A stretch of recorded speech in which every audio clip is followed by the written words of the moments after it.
rapidez, segurança e menor impacto ambiental. Tudo isso aliado a custos que pesam muito no orçamento de qualquer cidade.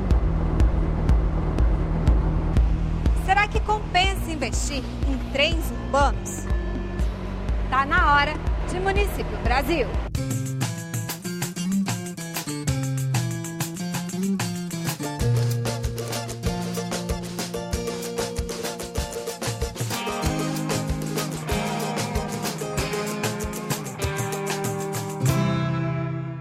Dupla missão. Saiba por que Brasília tem funções políticas diferentes do resto do país.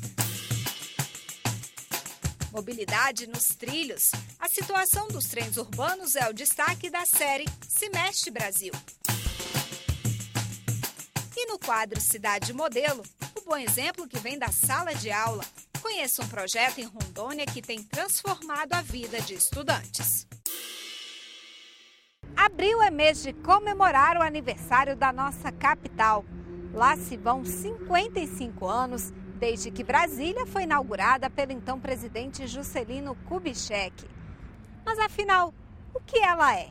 Estado ou município? E aí, já sabe a resposta?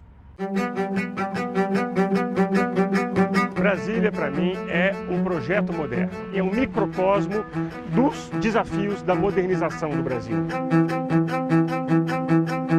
Brasília é uma síntese da história do urbanismo.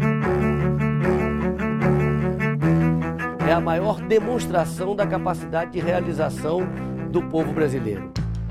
Alguns dizem que o formato é de avião, outros de arco e flecha.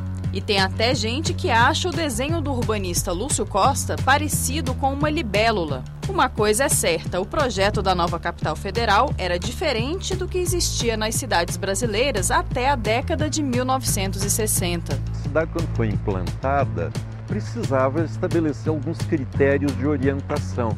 Então, o principal, leste, oeste, norte e sul, eixos cardeais.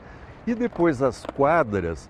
Acima do eixo eram as quadras centenas ímpares, abaixo centenas pares. 102, 205, 311, 416. Parece estranho, mas é assim que a gente se localiza aqui. A primeira superquadra ocupada pelos brasilienses foi a 108 Sul.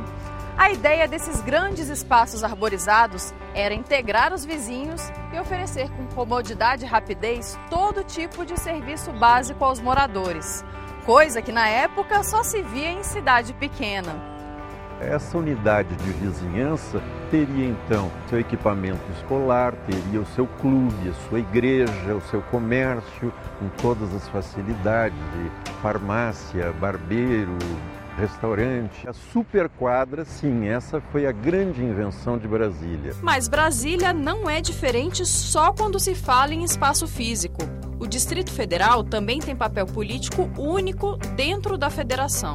Ele não se divide em outros entes, ele é indivisível, ele é único. Significa que ele acumula competências do Estado e do município. E ele tem também uma participação maior da União no seu governo, no seu financiamento. Muitas vezes você age como um prefeito que tem que tomar conta daquelas questões que acontecem no dia a dia da cidade, atividades de conservação da cidade que são inerentes à prefeitura, como também aquelas atividades que são de responsabilidade do Estado. Brasília não tem prefeito, mas eles estão por aqui o tempo todo. Os prefeitos vêm a Brasília, vêm ao Distrito Federal, vêm ao Congresso, vêm aos ministérios, porque eles precisam de apoio federal para programas municipais. As reuniões no Congresso viraram rotina. Toda semana, dezenas de prefeitos vêm buscar apoio parlamentar. É que o Legislativo pode interferir na pauta municipalista e até intermediar a relação das prefeituras com o governo federal.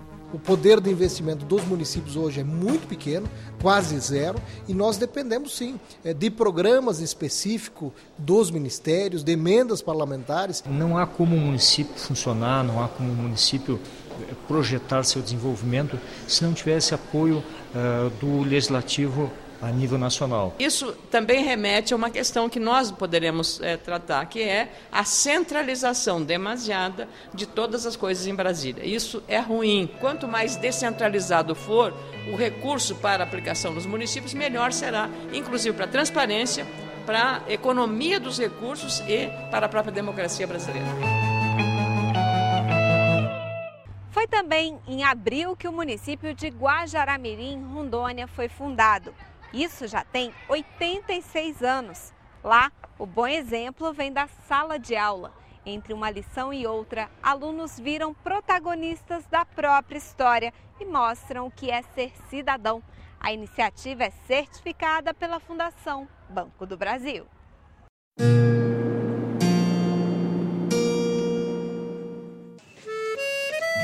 Não tem nada mais interessante no que diz respeito a revitalizar do que lidar com a juventude. Você trabalhar com a nova geração e criar e formar, então, novas perspectivas para aquela comunidade. O protagonismo juvenil é uma metodologia de trabalho com a juventude que estimule uma participação ativa, autônoma, corresponsável do jovem dentro da escola e na comunidade como um todo. Falar de direito para adolescente é meio complicado e a gente precisava mostrar para eles que eles tinham direitos, como também tem deveres. A gente precisa ouvir o jovem. E ouvindo o jovem, a gente é que tem que saber quais são os temas que eles se interessam e proporcionar a eles a condição de experimentar uma ação. Nós tínhamos 20 salas de aula funcionando. E nós tínhamos um bloco inteiro com 10 salas que não tínhamos, os quadros estavam sucateados. E eles se reuniram, batalharam para conseguirem quadros melhores.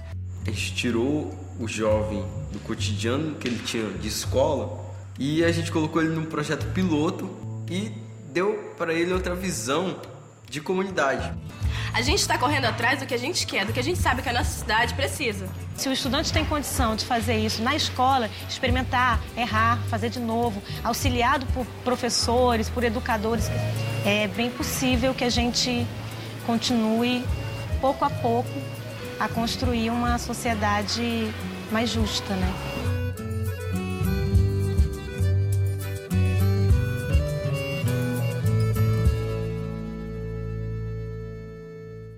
Se a gente deixa de pagar alguma conta, nosso nome para num cadastro negativo, não é mesmo? É mais ou menos o que acontece com os municípios que têm dívidas com o governo federal. Eles são inscritos no CALC, o Cadastro Único de Convênios. Quem explica isso melhor é o consultor Francisco Chaves no quadro Contas em Dia.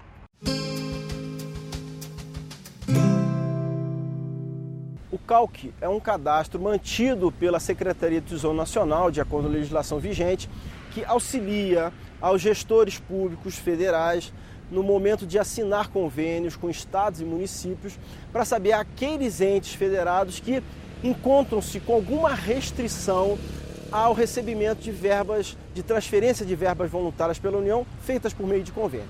O CALC, ele não contém todas as restrições, as exigências, vamos dizer assim, mas os principais. Monitora 13 dos 20 e tantos requisitos que basicamente, principalmente, estão listados na Lei de Responsabilidade Fiscal. As prefeituras entram no CALC quando elas não cumprem um desses requisitos previstos na legislação, principalmente na LRF, Lei de Responsabilidade Fiscal.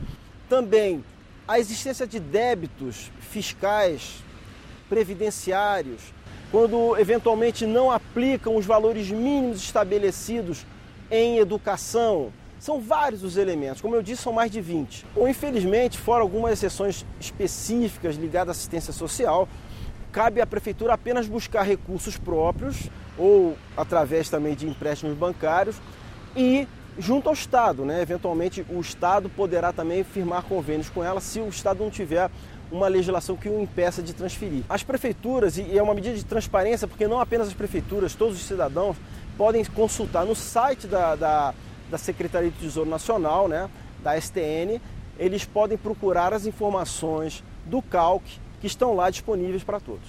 Para fugir do trânsito, os trens urbanos são uma opção para quem mora em cidades maiores. Daqui a pouco você vai saber mais sobre isso na série Se Mexe Brasil. Antes, a gente vai lá para o norte de Minas Gerais conhecer um município que despertou o olhar do escritor Guimarães Rosa. A cidade é conhecida por ter o mais belo pôr do sol do Vale do São Francisco. Não é para qualquer um, hein? As fotos são da Deusita Gomes e do Sérgio Souza.